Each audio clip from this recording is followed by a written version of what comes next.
of the hello and Prolific Take Pulse 3. Poetry Podcast. all right. I have to put together a bloopers. Take Okay. 3. Take 3. Hello, Lisa Tomey, host of the Prolific Pulse podcast and manager of Prolific Pulse Press LLC. And welcome back, Larry, aka LaVan, LaLa the poet, a Philadelphia poet and author of 4 books.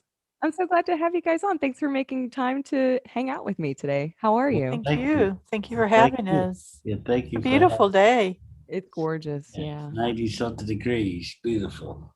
Even in Philadelphia? Yep, 90 Ooh. something degrees. Awesome.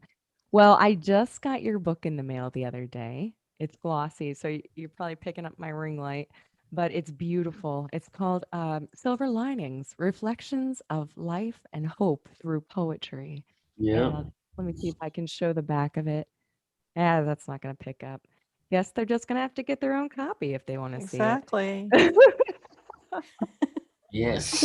But this is a beautiful book. It's thick too, and I enjoy holding it in my hands and especially the content between the pages.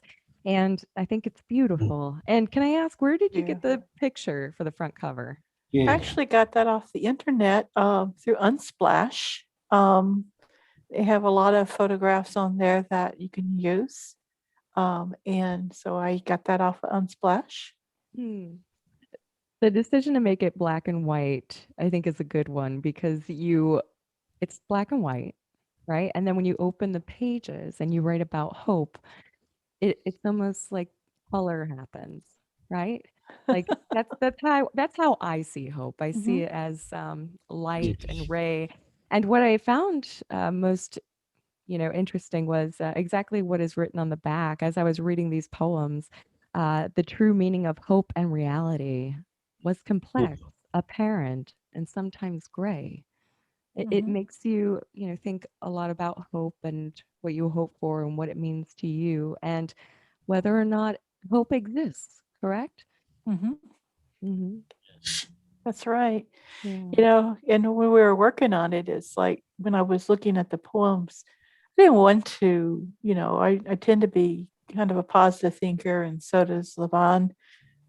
But we're realists too, and the world is what it is, so to speak, and we have to take a look at that. And the idea of silver linings, and that was LaVan's idea for that title was silver linings.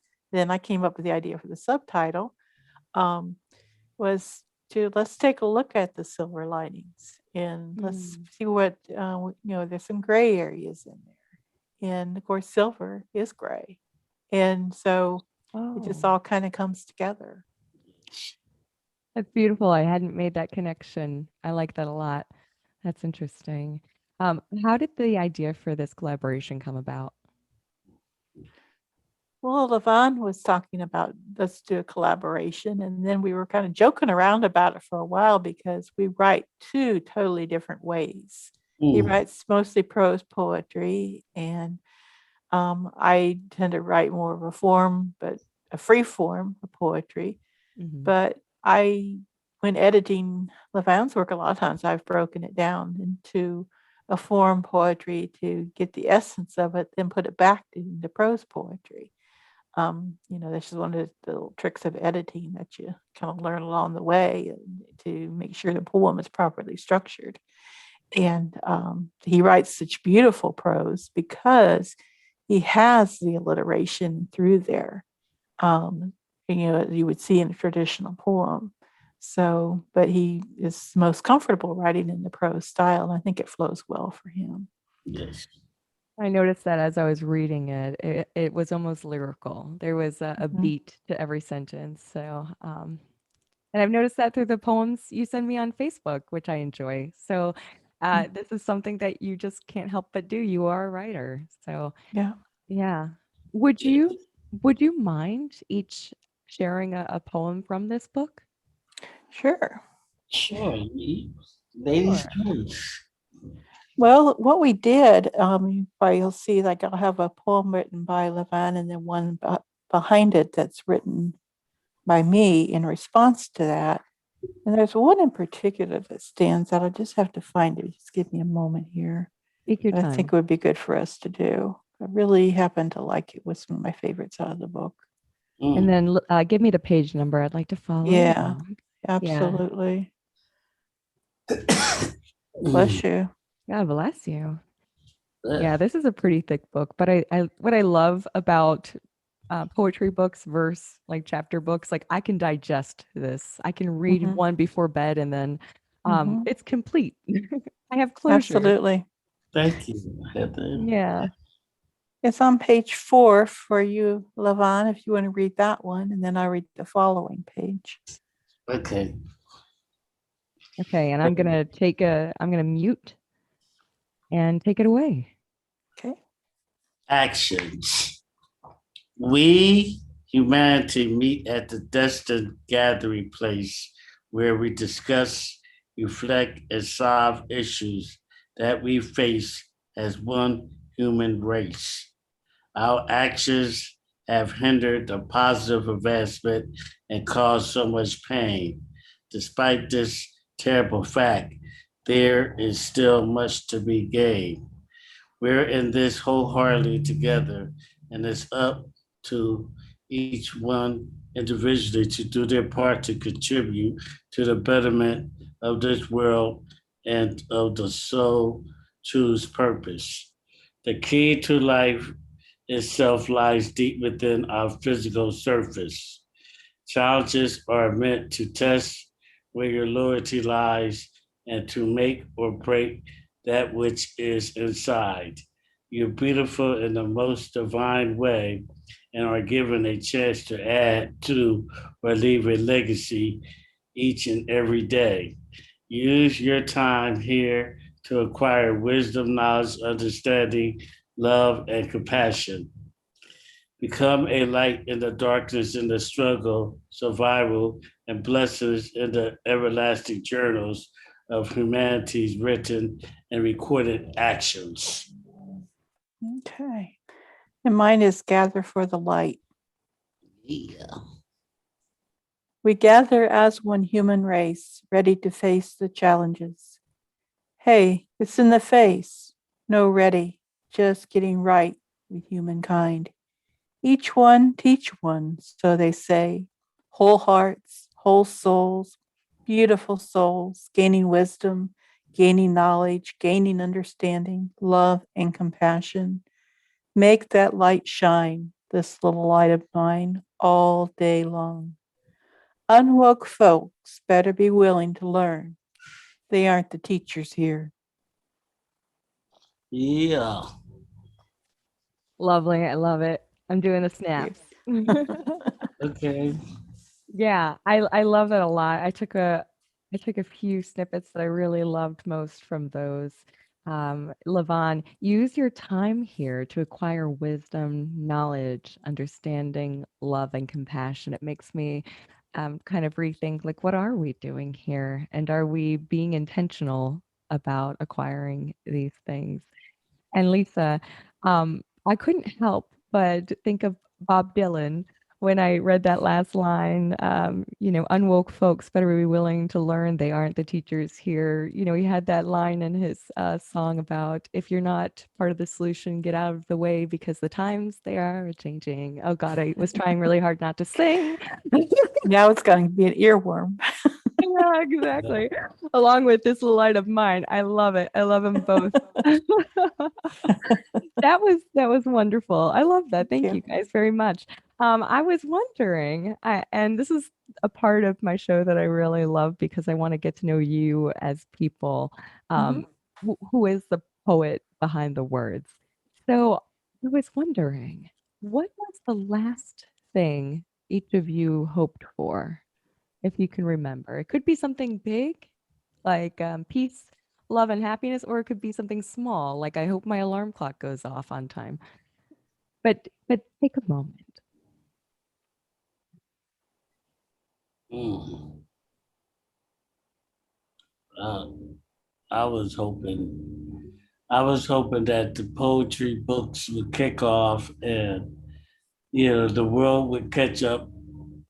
The world will wake up and catch up to the beauty that's around them instead of being preoccupied with things that the things that take away from you really using your spiritual eye and see the beauty, like poetry and the music and the artistry that surround us. So that's what I was hoping today, especially while I was fishing.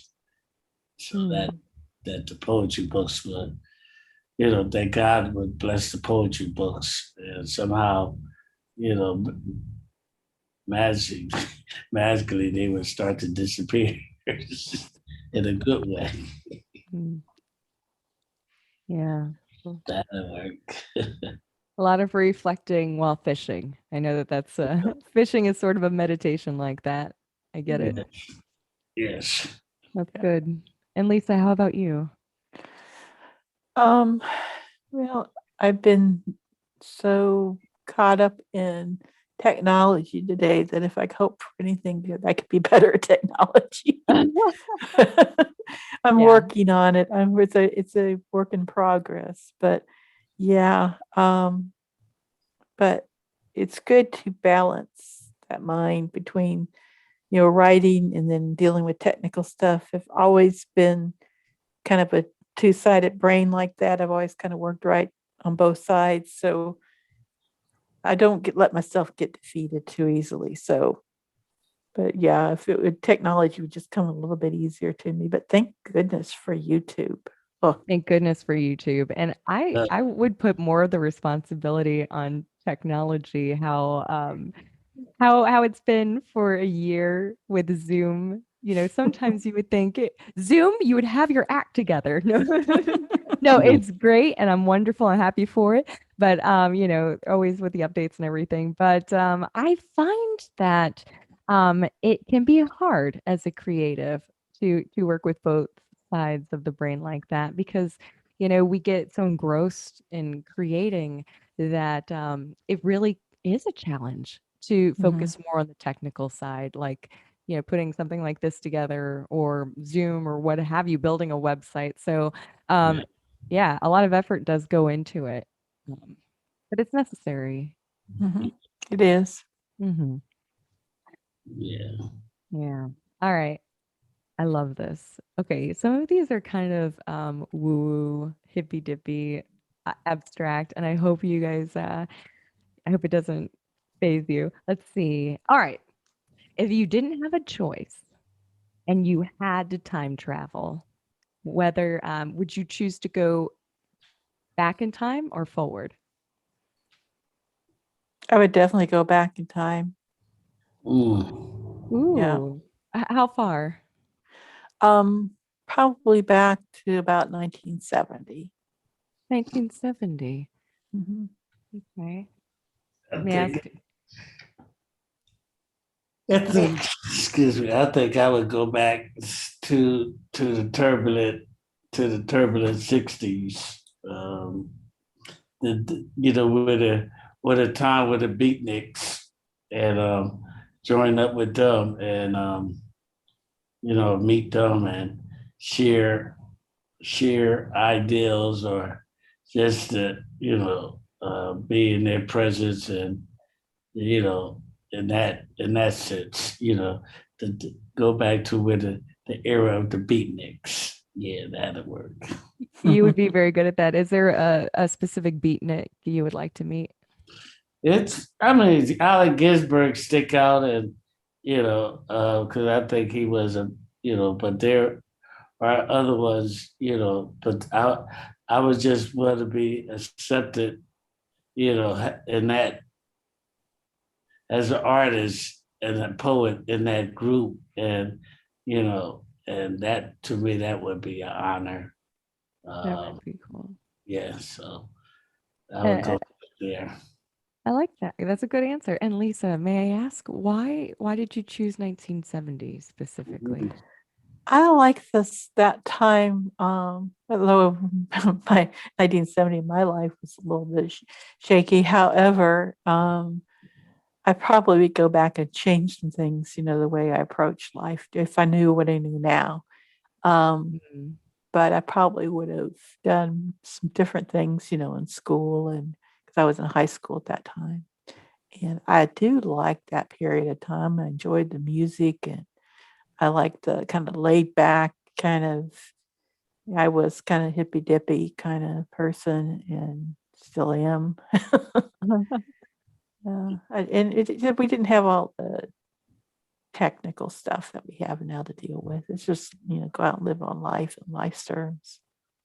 Oh my goodness. Have you left the house and forgot your phone in recent years? Mm, And experienced what that's like? You're so untethered. Mhm. it's Yeah. not a good feeling.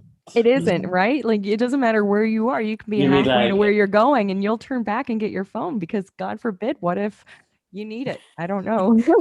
What if you need to Google directions because we're kind of lost with, I mean, it is Mhm. everything. So that's interesting. When I think of the 70s, I I didn't live through it, but I but if it's any remnant of the 80s, like I can still smell number two pencil and writing on a library card and yeah, looking through the Dewey Decimal System. Like I think about the things that are so antiquated now, Mhm. suppose, and how I can't spell a damn thing anymore because of autocorrect. So that's something that I need to work on. So, but that's really interesting.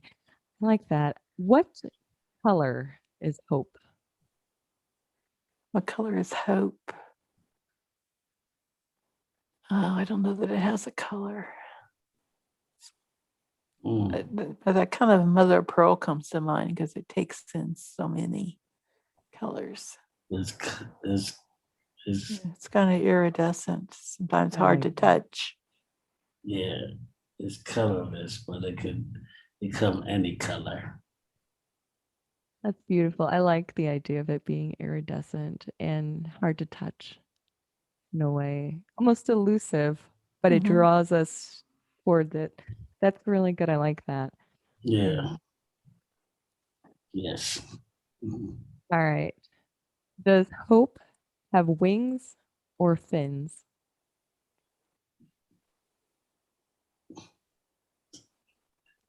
Yeah, I think hope's supposed to take you to a level, whether you got fins or wings, to a level of conscious, unconscious knowledge, which means that in order to gain the conscious, you have to be unconscious in the conscious. You have to be more. You have to push yourself to the limit of thinking. You have to push yourself to pass the boundary of what you know and cross to the unknown, which is the unconscious, but you have to be conscious about doing it. So, either way, it charges off of each other. So I think hope has, it, whatever you can imagine or attach to it to bring you to a higher self. That's what it is. A fish knows it's a fish. A fish takes you know, happiness to know that it's a fish. You can't tell a fish, "Hey, you're meant to fly," because if you tell a fish that, then it's gonna be like, try flying, and if it fails, if it gets, I'm a fish. I'm meant to be water. So I think it all depends on how you interpret it. And that's exactly why I love these questions. There's no right or wrong. And it could be that hope doesn't have uh, fins or wings, it has scales. Yeah. Maybe, who knows? I just, I spend a lot of time thinking in the abstract. I was thinking about the fish doesn't really know it's a fish because they don't know that's what they're called. They just know that to survive, they need to be in the water, and that's how they need to breathe to survive. But they don't know what they're called, or do they Hmm. have a special language of their own? You know, I think they do. yeah, maybe so. Maybe they have, Maybe their names are Larry and Sam, and they just go around, hey Larry, hey Larry, hey Larry, hey Sam, Sam. Maybe they do. Yeah. Maybe they talk and think just like us, Mhm.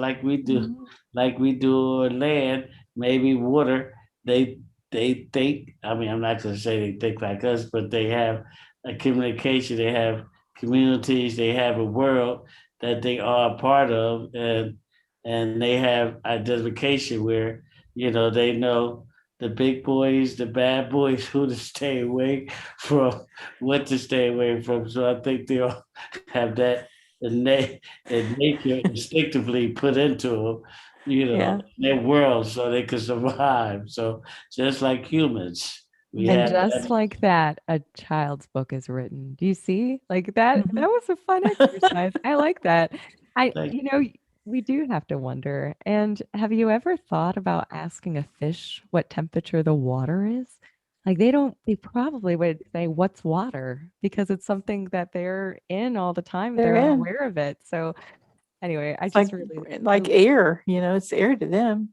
it yeah, is air. Yeah, exactly. air is to us. So what's air? We need air to breathe. When you cut the air off, you take the fish out of water, it knows it's out of water. And when it gets back into it, it may be knocked out and on the top, waiting to get his to come back to senses. But when it's on top of water, it wakes up and then it just goes back into the water. It doesn't be like, oh, I'm on the surface. Oh, this is nice. No, it heads right back to water, to the depthness of water where it feels safe at. And that's where we as humans do. We feel safe on land. It's breathing air, but there's things that would stop you from enjoying the air, the simple things, because we stress over material things and problems that that faces humanity in the world every day. So we can't take nothing for granted, especially breathing air. I mean, Yeah, I second that. First of all, this is so appropriate to talk to fishermen about. By the way, did you catch anything today? catch nothing today because they was putting booties up. They drained the dam so they could put the booties up. Now tomorrow I'll be back out there, but there was fish today that were jumping up, so that gives me hope that tomorrow I could come out there and maybe snag a couple. Well, and they're just like that. Hope entering the lexicon again. Do we uh, have time for another poem? Would you Yeah, mind? I would sure. love that. Thank you. I think I'll just pick one of mine that are independent. Our independent ones are on the back of the book. Okay. So you want to pick something out, Larry? I love the clip art you put in here, by the way. Oh, yeah. Thank you. Gonna not pick up, but yeah, this is a beautiful Yes. book. Thanks. Did you find one, Larry? I'm looking now. All right. I can jump in and while you're looking for yours, I reckon. Hey, I'm gonna mute. I'm on page 100 called Kindness Calls. This is I call this a haiku train. It's my own title for a series of haikus that are all connected. It's nature's call, flowering to openness, wanting your wonder. Wonder brings hoping, opening the eyes widely, seeing nature's needs. Kindness calls your name, taking steps to help the world, one heart at a time. Yay. Thank you. Beautiful. That's what the world needs now, really. Uh, All right, Larry, I'll let you take it away. I'll mute. 81, flourish.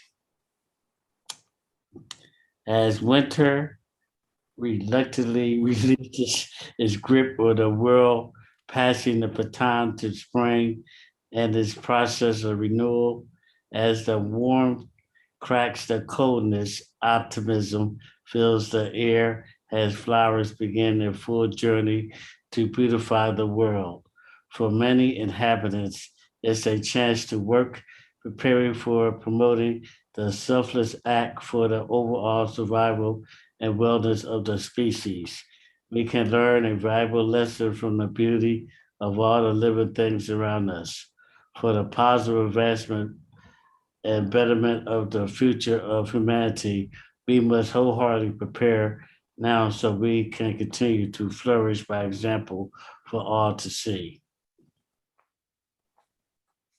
Thank you. This is a very uplifting book. Thank you. I, That I was love it. It reaffirms what I think, is in our hearts, but isn't always practiced. Uh, The you know, kindness for sure.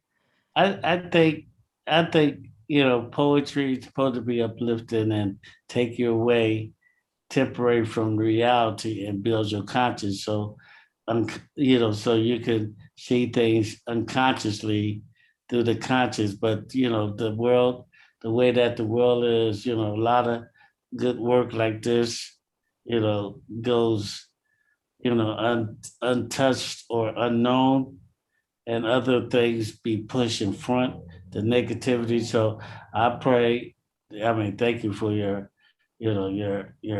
platform that, a lot of platforms that we be able on that we can crack, through and let hope shine because right now, all you hear is you know, despair and, pain and, misery and and we cause it on ourselves and realize that that's not our mission to come here and cause pain on each other, but when you hear the news, that's what's out there, and then God always has a way of, despite the badness, He always blesses us with good things, and this is one of them.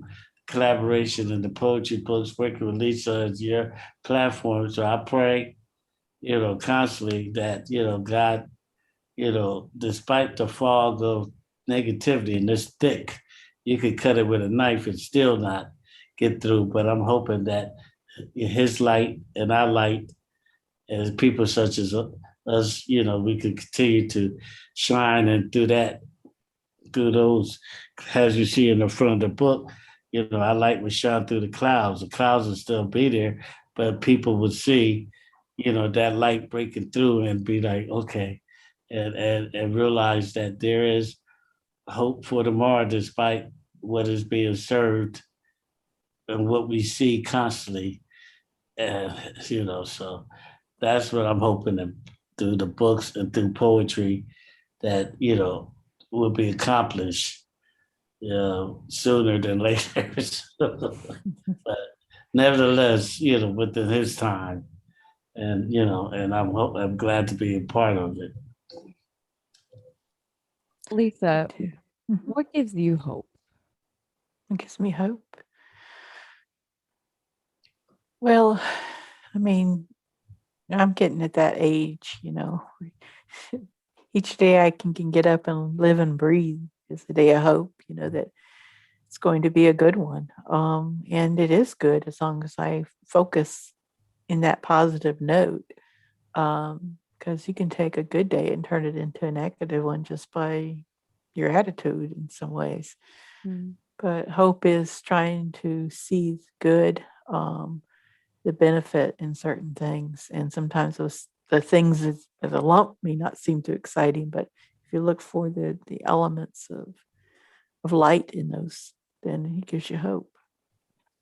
I feel that. And I think a lot of it, also, Larry, what you say about, not getting so caught up in the material things. You mentioned in our last interview too, and focusing more on the smaller things. And you realize that there is so much to be grateful for. Mm. And that brings about hope on its own. But Absolutely. we do kind of get caught up in the noise.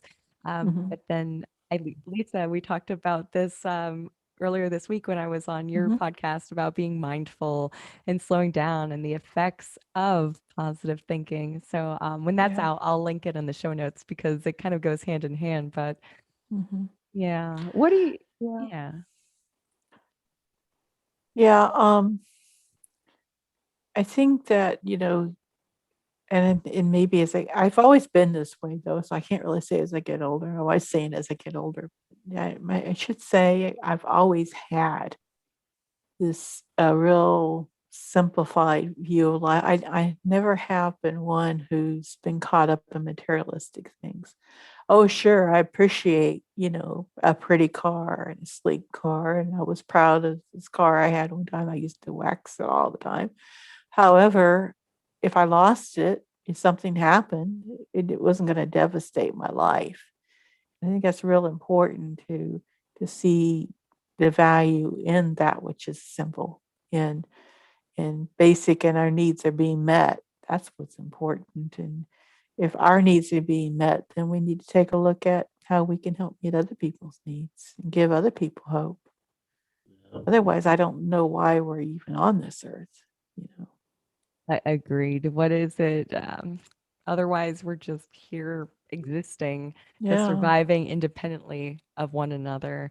And like you Mhm. mentioned, if the car was gone, you'd still be fine. But I think, like with the car and with everything, with this bottle of water, everything is temporary. And Mhm. that's important to remember so that you Yeah. can appreciate it in the moment, whether it is a beautiful sports car or the time you're waiting at the doctor's office. Like everything really is temporary. And that's what Mhm. helps keep me grounded.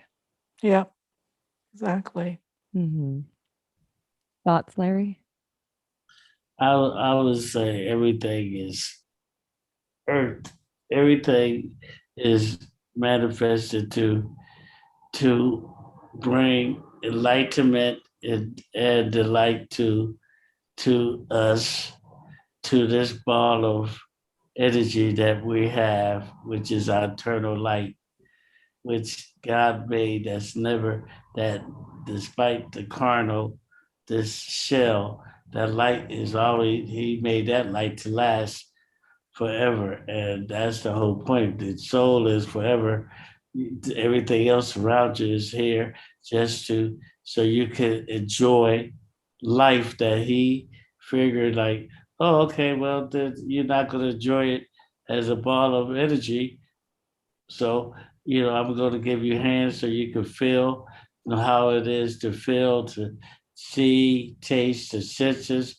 Everything is here to maximize your senses, and and your mind is the facilitator. And don't, if you don't have, if your mind is not cultivated within the unconscious, you know, you realize that you cannot enjoy nothing if you're not in the right state of mind, of course. So that's important, to be in the right state of mind, spiritually, mentally, and physically, and see the unconscious tangibles of of sensory delights. Yeah, that's it. Very good. That's well said. Now, I have one other question that has nothing to do with poetry, but I just find these fun. Uh-uh. Yeah, I know.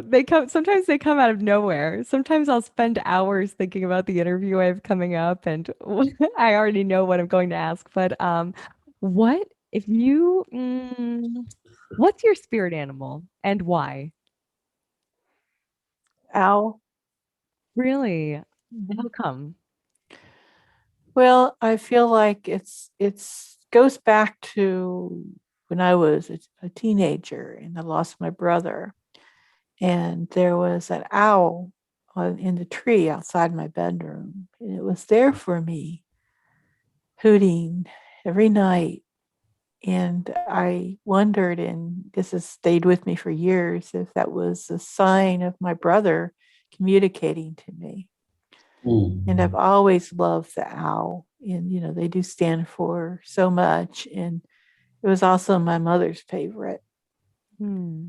She always wore a pin with an owl on it. I love owls. I was kayaking at dusk the other night and I saw one fly over me. And if I wasn't Neat. right on the water, I would have thought it was like a raven or something, but it was so beautiful. And Hmm. the way they're so silent when they're flying. I just love owls. That's a Yeah. good one. I like that. What about you, Larry? I never thought about no spiritual animal, but I would say, um, I would say what I nickname a tiger. I would say a tiger is fearless, unlike the lion. And the presence of a tiger. A tiger could be. A tiger is not like the lion. Lion see things, he goes for it. A tiger is much more chilling and react to situations, as it comes. A lion would just, purr. A tiger would react to the situations. So, how life, how it's important how you react to certain things and not overreact and make things worse. So I would say the tiger for me. Hmm. All right. See, I like that you've never thought about that. You'd never considered it. And now it kind of gets your wheels turning. Perhaps it will birth a new piece for you. Hmm, maybe it will. You never Yep. know. I Yeah, hear that poem. It's called The Tiger in Me. The tiger. Yeah. you're That, welcome. No, I'm just kidding. Don't worry, Heather. He'll have one for you probably before the day is gone. Oh yeah, I'm getting them all the time and if I I would, apologize. It's hard for me to get into I would them. write it to compare, the spirit, like, Rocky, the eye of the tiger, how, Yeah. how how every time he gets down and it's over for him, you think that Rocky doesn't have another life.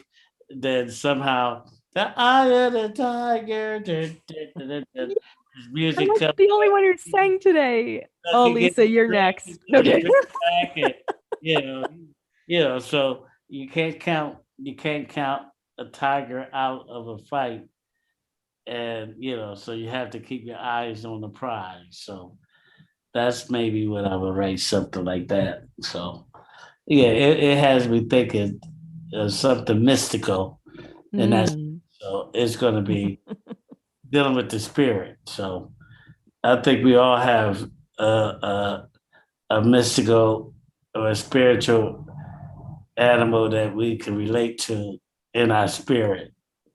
So I think that would help too if people, write a poem about that and people would see that like, oh, okay, like you just brought that thought to me. And so I would write a poem in that sense so people could be like, oh, okay, I never thought about that. Got 'em. And that's what it's Yeah. supposed to do, make the wheels turn.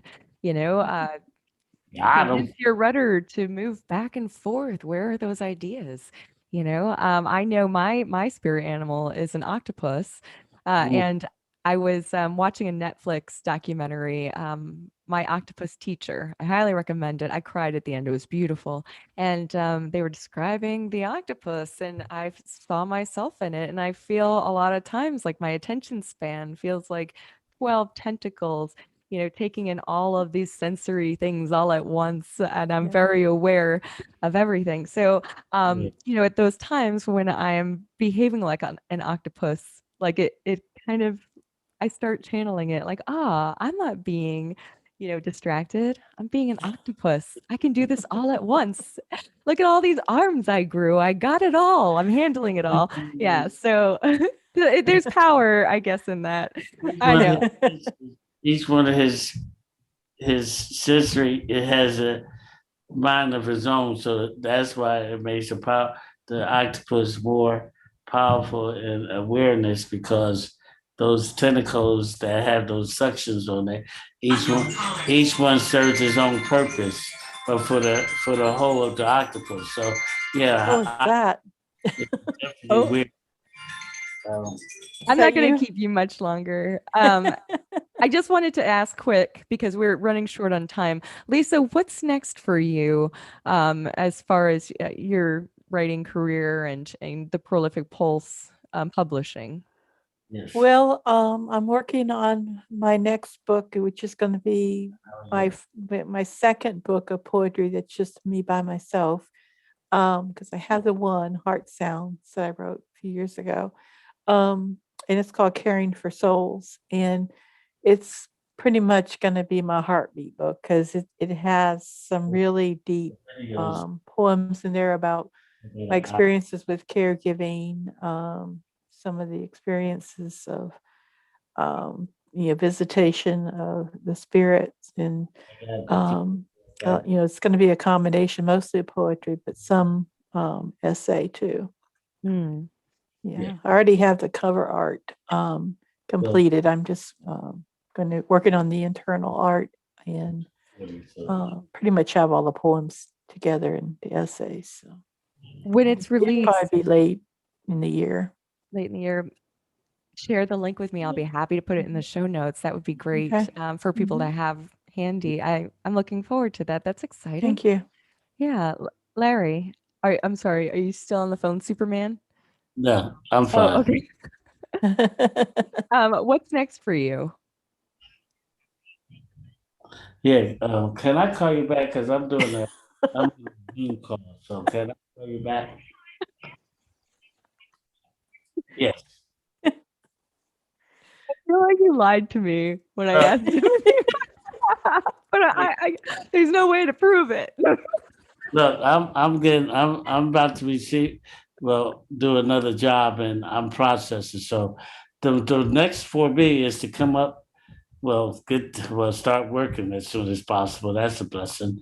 Good for And you. That's excellent news. so it works in my schedule where I can have a full life, work, fish, and write without, keep it balanced. So the next thing is, Lisa.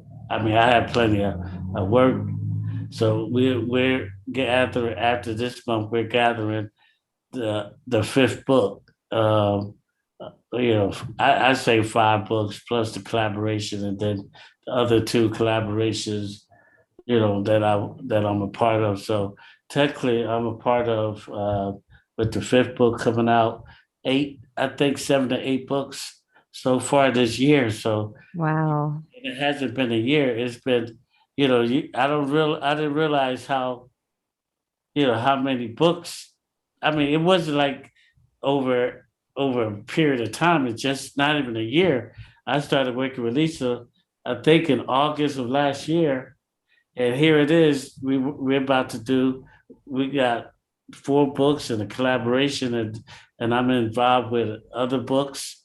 So all this happened within a year. So I'm within a year. We're coming out with my fifth book, and after that, um, you know, work on my short stories and plays. So Sounds yeah, like the things you were praying for have come to fruition. yeah, but Mhm. I didn't think, Heather, Lisa, I didn't think it would be this quick. Like I said, some people don't even get a book out within a year or two. So here I am within, all this stuff is happening within a year, and of course you want it to blow up quickly, but to me, the poetry career is happening and it is, I just gotta be patient because it's still in the ground. It's still like a seed and it still has yet to sprout to fullness. So, but what I've put in the ground, you know, continue to water it and take care of it and do these podcasts with you and Lisa. Mhm. I think it'll take care of itself and grow into that mustard seed. So the fifth book will be coming out within the next month or two, and I'm working on my plays. So I maybe really like what you said about planting the seed. Perhaps hope has petals, yeah. talking about wings and Mm. fins. I like that idea. Flowers, and I wrote a poem just 2 or 3 days ago that flowers, despite how beautiful they are, they had to go through some, literally some shit. You know, Yeah, they seriously. gotta Yeah. go through dirt. They gotta go through whatever you put on that seed. It's gotta break through and water. So you are like the flower. You have to go through some dirt, some bad times, and you get water through your unconscious to grow into full maceration. So I look at the flowers. The flowers be like, a flower has hope that when you put that seed in there, you want to know that that flower is going to be strong enough to go through all that you put on top of it and to grow into fruition. So, I look at flowers and compare that to us humans, and if a flower could go through that and don't complain and stand strong and beautify, it's up to us. And we have intelligence. We could do the same thing, but I don't know, maybe 10 times or 100 times more than a flower. That's a really interesting thought. And I think that the image of a seed going through manure and dirt and becoming something beautiful is such a wonderful image. I like that. And the next time Mhm. I take something beautiful for granted, I will appreciate Think about the manure that it has to go through. the manure. Yeah, like a butterfly going through chrysalis. Yeah, We the cocoon. right. The butterfly has to go through that cocoon, and it wants to break out, but within its time. But once the butterfly is out there, it don't stay in one place. The cocoon is one place. That butterfly is out. You can't tell that butterfly, chill, sit back and chill. Then it's Mario. That butterflies all around. Woo! Spread this glory all around. You gotta need a net to catch him. He ain't gonna just pop up on your shoulder. Look at me. You know what I mean? So we gotta be the same way. We gotta enjoy the life because like I said, the life, they try to put a matrix effect on there. And really life is really simple. I mean, you look at it not through the carnal eyes, and you'll be like, half of the problems that we debating back and forth is really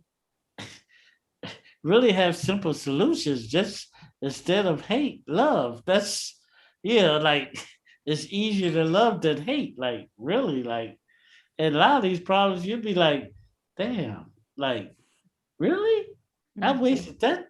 Really? So it's Yeah. up to us as artists and as podcasters to hopefully continue to water the roots and let the tree of life for humanity take root, and humanity could say, oh yeah, that's my tree, and take shelter and eat of it and become as one, like we supposed to be, not separated, like really, like. That's a really beautiful thought. I like that. Thank thank uh, you for that. Thank you, Heather. Thank you. Thank you for making it possible. You and Lisa. I know I get a little you know, emotional. Mhm. I met Lisa, and how I met her through Writer's Rock. And I was saying, anybody, I need help with my poetry career. And I sent her a couple of samples, and I guess she liked it. And I've been a thorn in her side ever since. So a good, Eh. a good, a good thorn. I mean, Oh me. no, I always tell people I love editing his work because I get to look at it really close. Yeah. Mm. And there are so many wonderful messages that come through with the poetry. If he wrote a bunch of stuff that was just not worth reading, we wouldn't be here today. I would have to have him in school. That's right. Attention. Well, I'm glad that you two met in the way that you did because we wouldn't have this beautiful collaboration So and we probably and gonna do I it. would not have met you, Larry. Look, I'm trying to tell her, let's do another, at least two. I would say we got enough for three collaborations. but I And you don't. wonder how you come up with 5 books out of the year. That's because you have a lot of enthusiasm. You have a lot of gumption. I love it. And don't give that up. I can't give it up because every time I don't write, my conscience kills me. But then God said, Larry, sometimes you just need a day or two not to write, just to reflect, to be regular. I'm a pour it on, and when he pours it on, I can't stop. So I mean, but Lisa got me thinking, Larry, the same thing. Sometimes it's just good to take a break, even if you don't want to write, have it marinate in your head because it's best not to just keep writing everything down, down, down, because you don't want to get redundant and all that. So I'm learning how to become regular, do more fishing. That's really good advice. Now, before we close, there's one last thing that I always ask of my poets because I think I'm going to put a Spotify playlist together, but it's something that I enjoy. Yeah, exactly. I'm sorry, you probably have another call. I'm going to let you go. Give me a song recommendation so that when I edit this, I can listen to it. um, my song is "A Change Is Gonna Come," but I think you had that for the last one, right? You said So that last time. I think I'm gonna say, mm, mm, let Lisa go. I'm really. I kind of put you on the spot this time. Go ahead, Lisa. Do you have one I could? Anything by Luther Vandross. Just pick a random one Ooh. by him. Luther Vandross. Okay. Yeah. Can't go wrong with Luther. I like it. Yeah. I was wondering what you would come up with because I'm an old soul and you brought me back to the 70s. I thought it would be like ABBA or something. No. No, we don't do ABBA. I mean, Emma's okay, but no. Yeah. Okay, Larry, you got one? If not, I can put it in post edit. That's okay. I put you on the spot. No, there's so many out there. I just want to make sure that I would say um, Howard Hewitt. Um, wait, not Jesus. I would say I'm going to say Marvin Gaye. Um, um, anything Marvin Gaye. Oh my goodness, I love it. So I've got anything Luther Vandross and anything Marvin Gaye. I'm gonna have to put like some silk pajamas on, get myself a glass of wine. Yeah. I'm throw a bubble bath. I can already tell what kind of night I'm gonna be This having. is Okay. podcast choice today. I can't. Yeah, you might have to pull out the Isley brothers at that point, Heather. Yeah, Isley Brothers. Oh, let me write it down. Oh, I love it. Maybe Isley Brothers. I never participate. Maybe I'll pick a song from the Isley Brothers and then I'll pick some for. Oh, I love it. This is great. I am going to create a Spotify playlist. Heat Wave, star of the story. Like everybody is star of the story. So you ever heard is Heat Wave, star of the story? That's my choice. Heat Heat Wave. Wave, star of the story. Yeah, they sing Always and Forever. You heard that song? Oh yeah. Yeah, Heat Wave, them. And they got a song, Heather, called Star of the Story. I Now got that's it down. now that's a good one because we are star of our stories. I like that. All right. I won't keep you much longer because I know you're a popular man.